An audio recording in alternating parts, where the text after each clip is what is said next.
કેશોદ તાલુકા શહેરમાં આવનારા તહેવારોને લઈને પોલીસ સામાજિક અગ્રણીઓ વચ્ચે શાંતિ મંત્રણા બેઠક યોજાઈ હતી।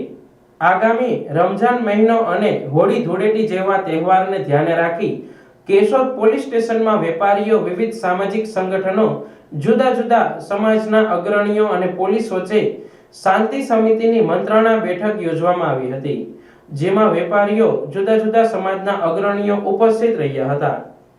આ બેઠકમાં તહેવારોને ધ્યાને રાખી શહેર કે તાલુકાભરમાં કોઈ અનિચ્છનીય ઘટના ન બને તે માટે પૂર્વ તૈયારીના ભાગરૂપે આવી કોઈ ઘટના બને તે પહેલા પોલીસને જાણ થાય તો આવી ઘટનાઓ રોકી શકાય અથવા આવી ઘટનાઓ બનતા પહેલા વેપારીઓ અને સમાજ સંગઠનો દ્વારા તે બાબતને સમાધાન કરી વલણ તરફ લઈ જઈ શકાય તે અંગે ચર્ચાઓ કરવામાં આવી હતી।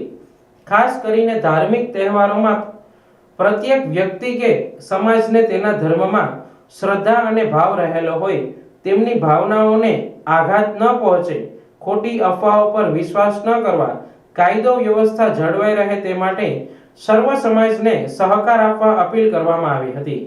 વધુમાં પોલીસે સોશિયલ મીડિયા મારફત ખોટી અફવાઓ ન ફેલાય અથવા તો અફવા કે શંકાસ્પદ પ્રવૃત્તિઓ રોકવા અને તેવી કોઈ ગંભીર બાબત હોય તો પોલીસ સુધી પહોંચાડવા સૂચના આપવામાં આવી હતી। આ તહેવારો ધાર્મિક સભર વાતાવરણ વચ્ચે શાંતિપૂર્ણ રીતે ઉજવાય તેવો વિશ્વાસ વ્યક્ત કરી શહેરીજનોને શુભેચ્છા પાઠવી હતી।